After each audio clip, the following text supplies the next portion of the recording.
Hi, welcome back to Future Fast. And we are once again with Thomas Frey. And for those of you who are here for the first time, I sincerely urge you to go back and get the first part of our conversation.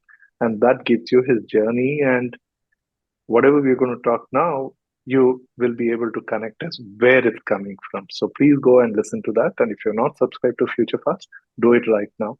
And Thomas, once again, thank you so much for doing what you're doing and also being with us today here. Well, thank you for having me on your show here. Thank you. So, Thomas, when you say future, how far is future from a point of being able to visualize as a futurist? Is it Yeah, months, that's years? How many years?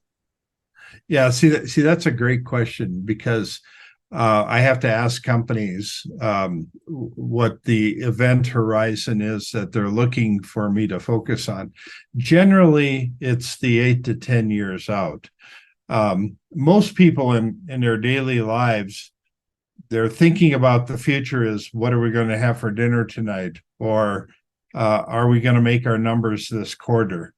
But very few people are spending time thinking 8 to 10 years out. Occasionally, I've had people ask me to do things that were 50 years out, which is kind of a whole different perspective. It's a bit messier because it's hard to take kind of the technologies that we have today and ratchet them forward 50 years because there's going to be so many new things that will get introduced along the way. And if you actually go to that extreme of actually pushing the envelope, then it starts seeming magical, or it starts seeming like it's surrealistic or something. That's just not something that you can put your arms around as well, because I think there's going to be technologies that come along that just dramatically change the world that we're living in. Yeah, and you're so right. Most people's farthest they think is as parents thinking for their children, right? But most times it is actually rooted from the present. In the today's Right, context, we tend to apply for the future of our children. So, right.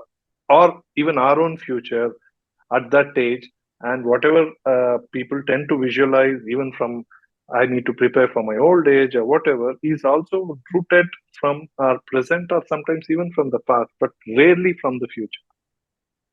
Yeah, So, yeah. So I use this phrase quite a bit. The future creates the present. Now, this is the opposite of what most people think. Most people think that what we're doing today is going to create the future, but from a little different perspective, it's these images of the future that we hold in our head determine our actions today. So if we change our vision of the future, we change the way we make decisions today, and that's so important to understand, because it can be a difference in the type of products that we buy, the type of things that we surround ourselves with, the type of people we might hire for our companies, the type of job that we might be looking for, might change the way we want our kids to think about their education, and so on. So this idea of the future creating the present is a super important kind of theme that should kind of echo through your mind a lot. oh yes. So, do you see a role for a futurist in every company going forward? Um, Boy, it's hard to imagine a company that wouldn't have some need for it. Um, would a company have a need for a full-time futurist?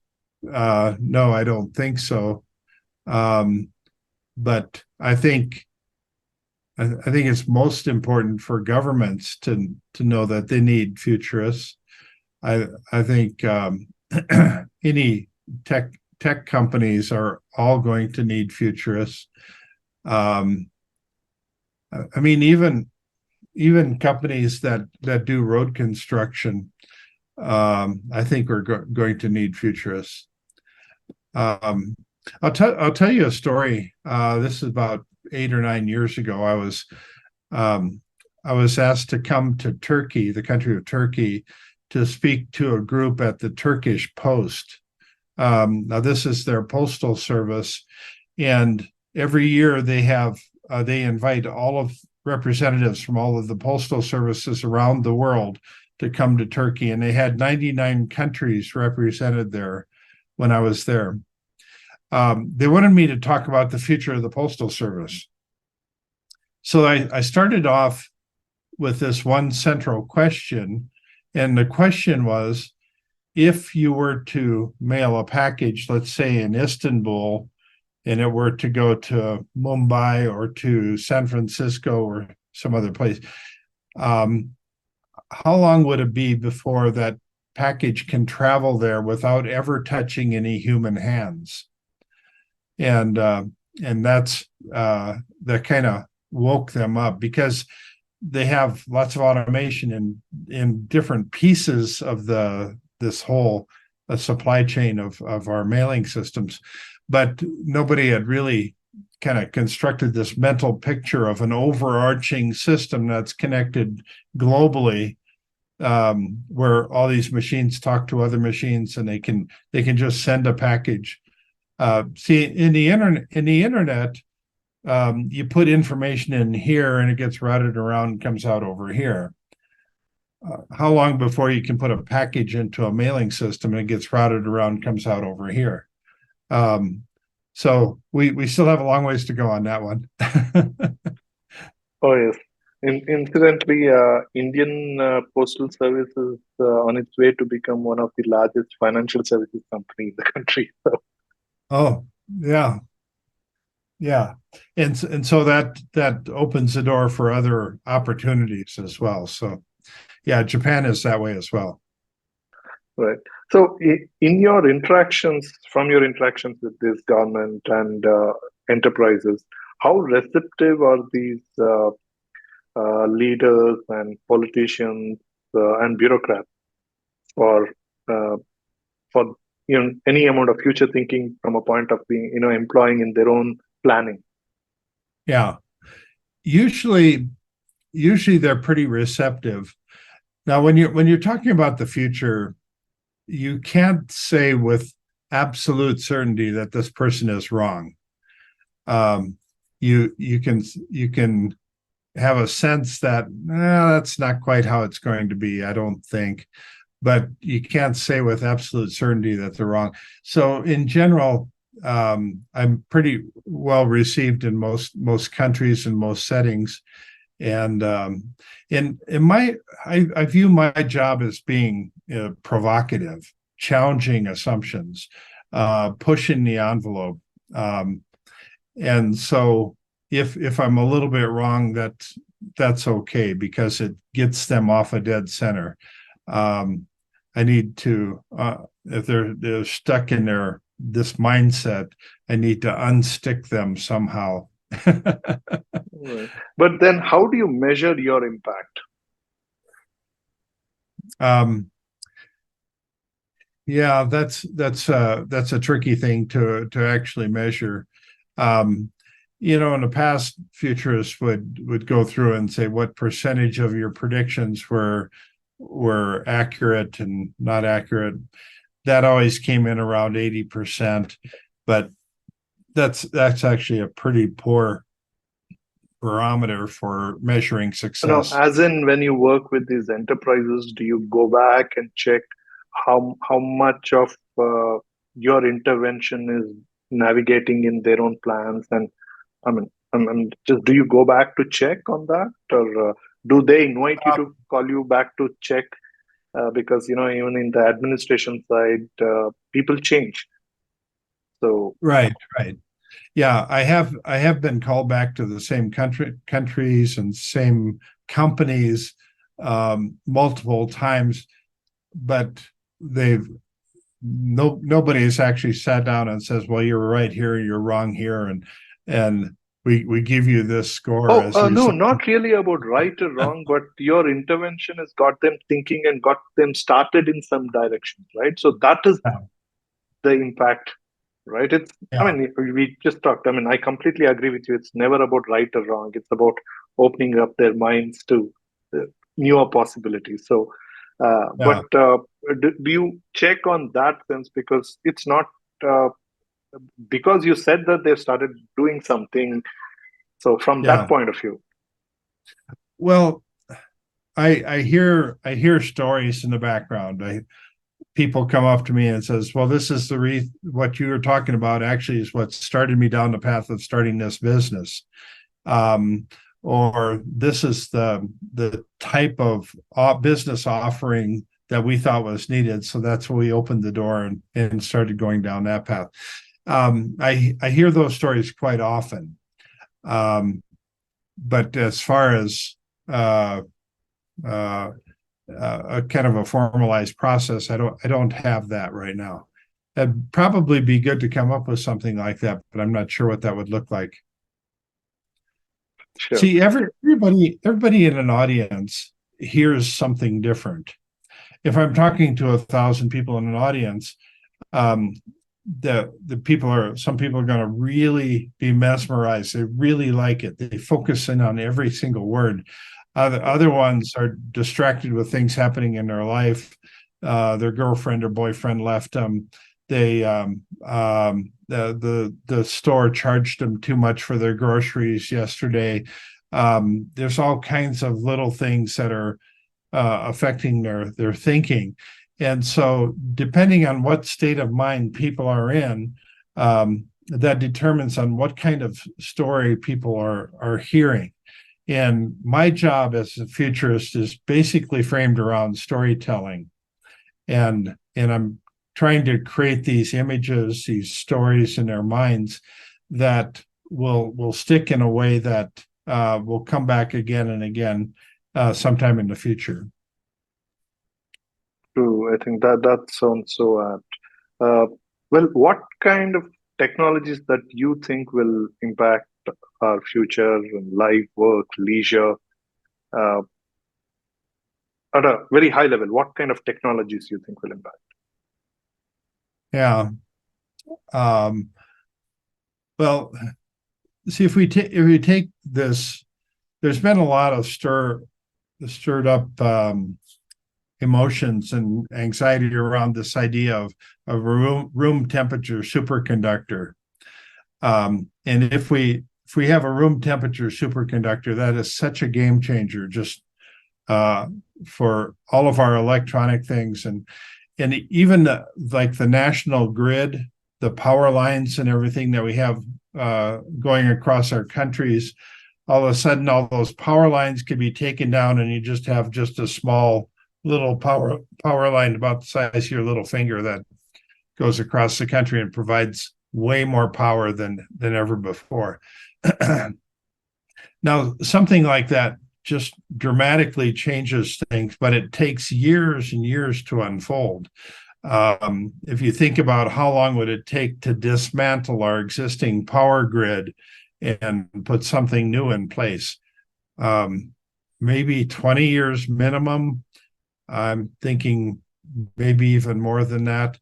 Um, so when we look at other technologies coming down the pike, having an autonomous vehicle that can drive itself to where we want to go. If I don't have to own a car, I'm not going to own a car. Um, I would love to be able to summon a car to come and pick me up and take me to where I want to go. I would love to get into a car someday and then just fall asleep and wake up in another city. I would love for that to happen. I would love to be able to fly across over the top of major cities in a unmanned drone that or a drone that is autonomous that just tell it where you want to go and it flies you there. Then you don't get stuck in all this traffic down below. Um, I would love to actually have a vacation on the moon or out in space in a space hotel.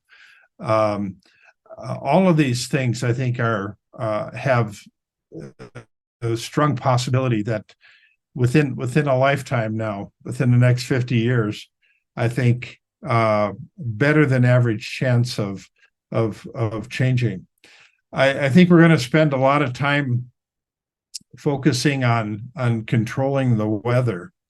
Um, and I'm not sure that that's going to be well spent, because I think the Earth has its own weather patterns that it's created for a certain reason, and I think if we mess that up, I think we're in trouble. But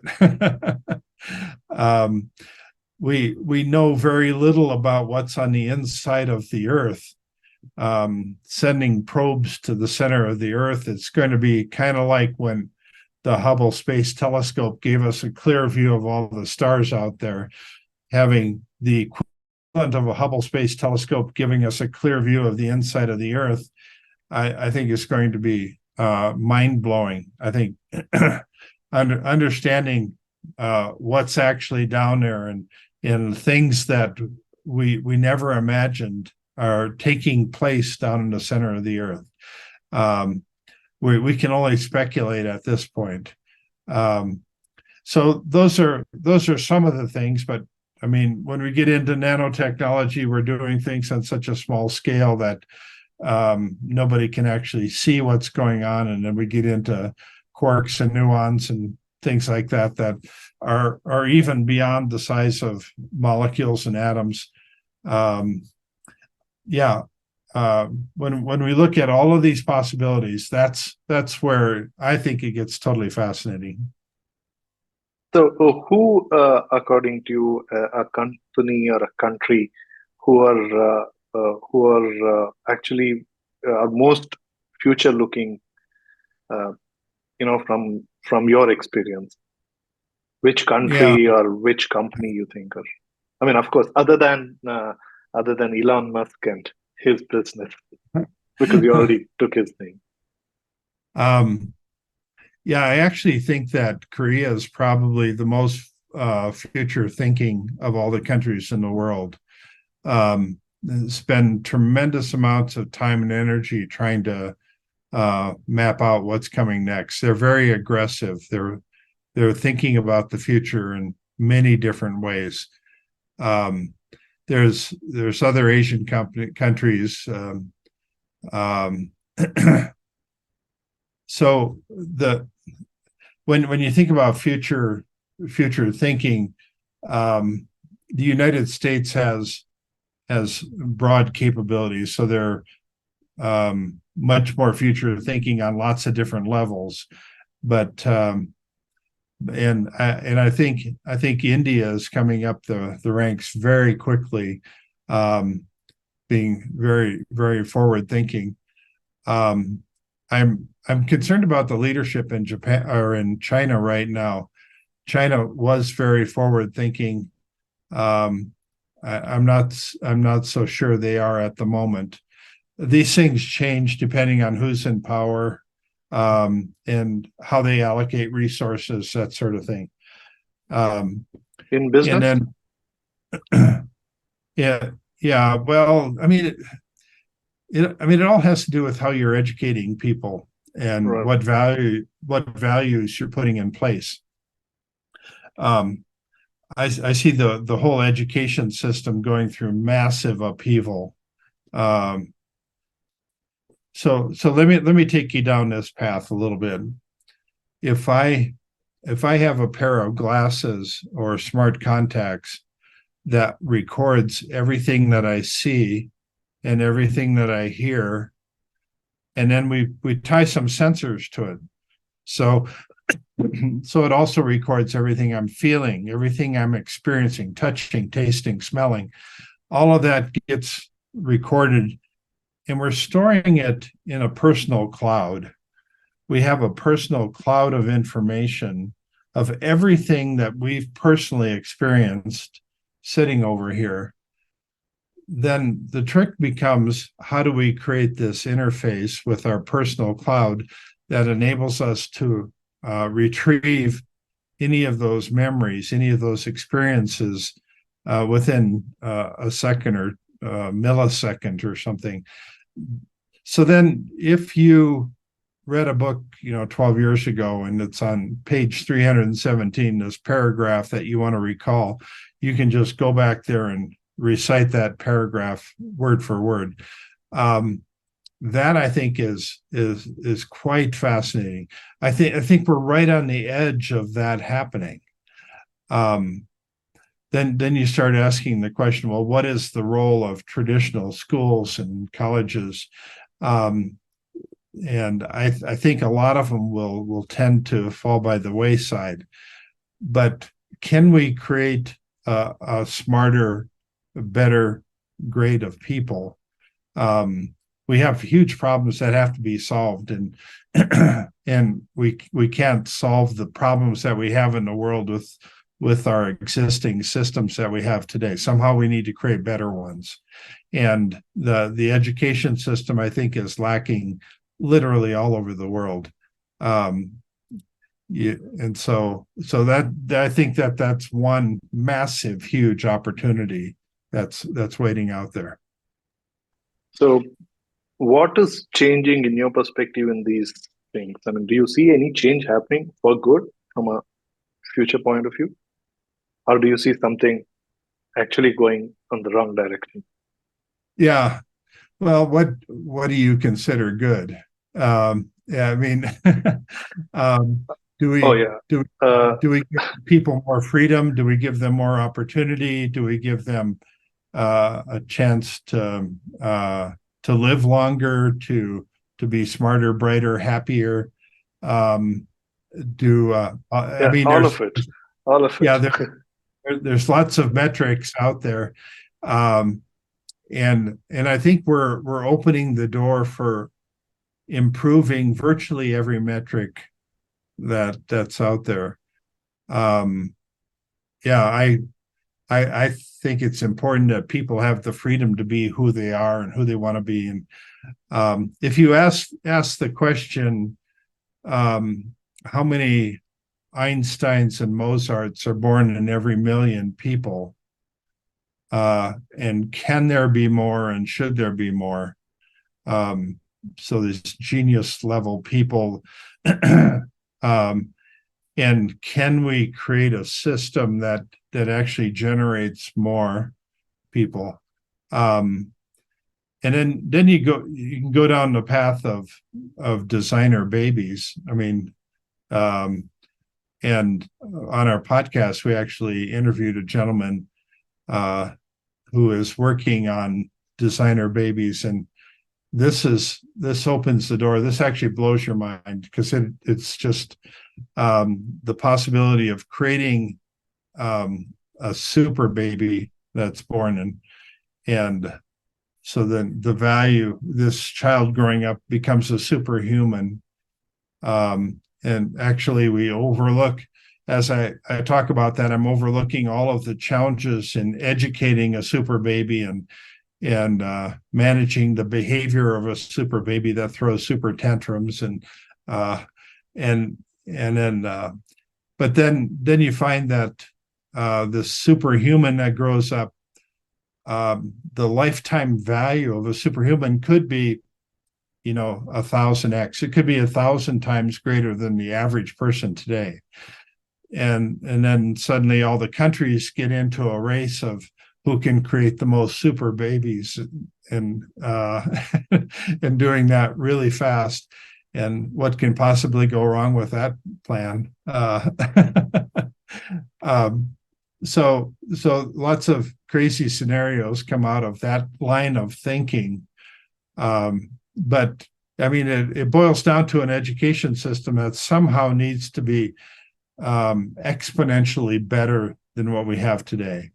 And how do we get there? How do we?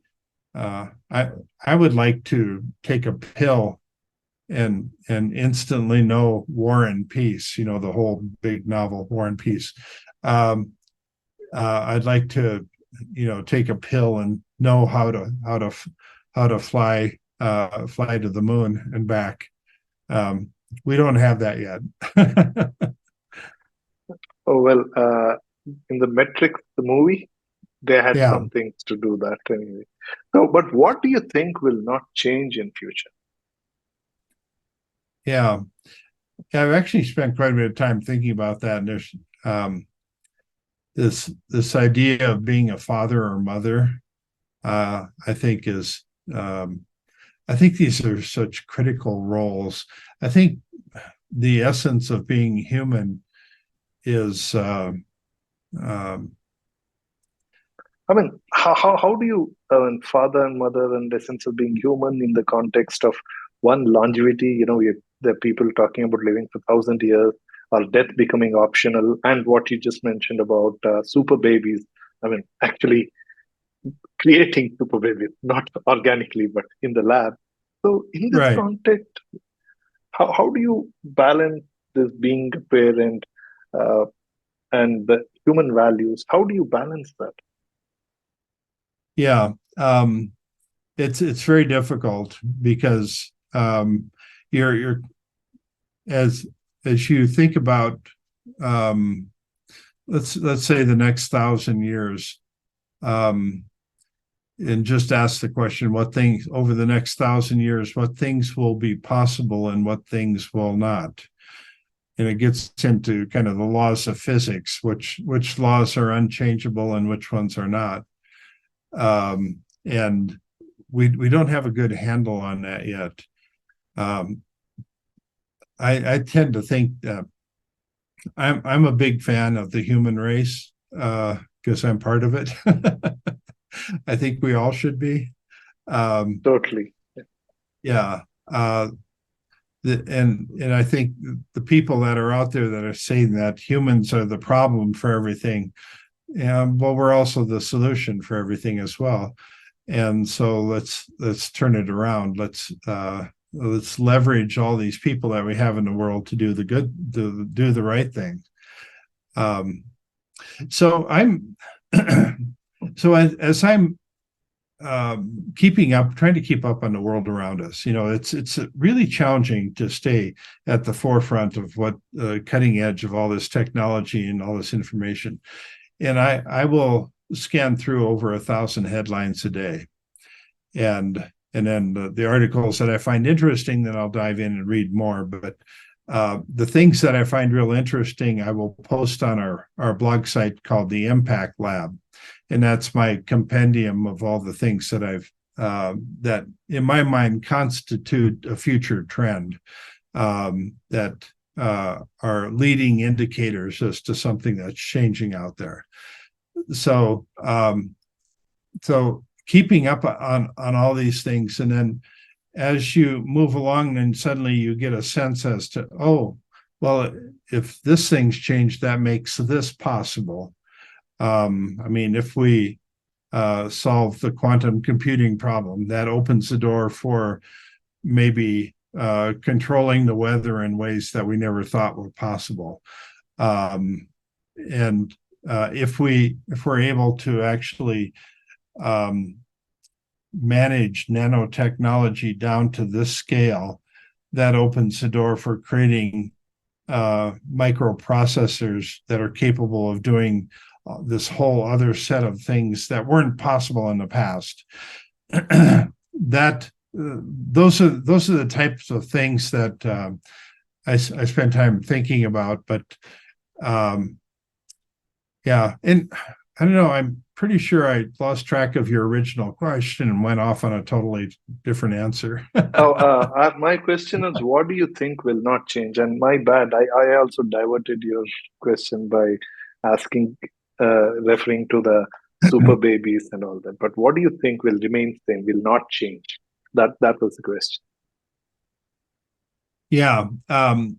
There's a group of transhumanists out there that think that the human species will evolve to something totally different. That's the idea of the singularity, and the stuff that Ray Kurzweil talks about with the singularity. We're starting to see all these indicators that with the AI movement, that machine intelligence is going to surpass human intelligence. But I think the thing that we're getting wrong is human intelligence and machine intelligence are not the same thing. That we, as an example, we place an emotional value on everything that we have in our lives. So if, as an example, you wanted a robot to clean your living room, there are certain things in your living room that are more important than other things. You might this couch is more valuable than this table here. This lamp is more valuable than this chair over here. And if it's going along, you'll have it focus on cleaning some things more than other things.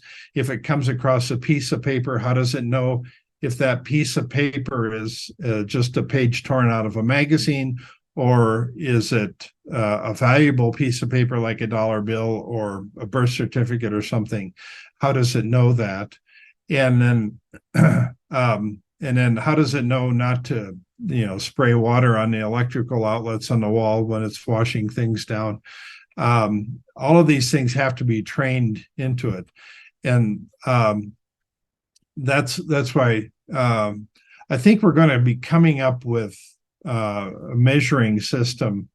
I refer to this as it's like horsepower for measuring the power of motors and engines, but it's the human intelligence units. So the equivalent of the average of one human intelligence. How do I measure AI in those in that kind of a ranking scale? So think about going to a robot store and buying a robot in 2040, and you have 5 different models there, and they range from 0.3 human intelligence units to 2.5 or 3.4. And then how would you use these robots? And then it would give you a clear indicator as to how smart this robot is. And I'm okay with a robot that's not that smart for mowing my lawn. But if I have a robot that I want to have a good sparring partner, somebody that I can debate the topics of the day, I want something that's a little brighter. I want something that's much smarter than the lawn mowing robot. So we need some way of measuring all that. Well, interesting. So, Thomas, if you want to give a shout out to entrepreneurs and technologies to, reach you or collaborate with you in your efforts, do you want to give a shout out? We actually, our audience have significant number of entrepreneurs and technologies who follow this. So, if you want to give any shout out. Yeah, the people that I would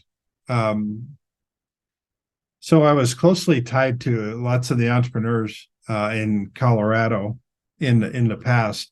All of that's changed during COVID. I mean, all of these groups that were coming together, they just stopped meeting and stopped hanging out together. So it's a little more difficult. I do like the work that they're doing at the Long Now Foundation. I think that's very important. I've been routinely writing new articles on futuristspeaker.com in case somebody wants to keep up on some of the latest thinking that I've been doing. So I write new columns on there. Trent Fowler and I are doing a podcast called the Futurati Podcast that you can find on futurati-podcast.com or go to DaVinciInstitute.com. You can see it all there. And so those are a few resources to go to. Oh, well, all these links are below this podcast. So please do follow, look up, and keep following Thomas. Yes, you want to add something else, Tom? Yeah, that's all the ones I can think of at the moment here. So Sure. So anyway, all these links are there right below this podcast. So please do follow. And once again, Thomas, this is I don't know, it's just been so nice. So thank you so much. Thank you once again. And to the audience and listeners, I'm sure you've been enjoying this as much as I did. And so quickly do go and share it across and come back soon because I mean, one thing we always have to do with the futurist at least is to get him to make some predictions. So we will get some predictions from him. Of course, he actually talked a whole lot of things that he thinks will be the future of the mankind. But do come back, and until then, enjoy the ride. Thomas, once again, thank you so much for being with us. Yeah, thank you.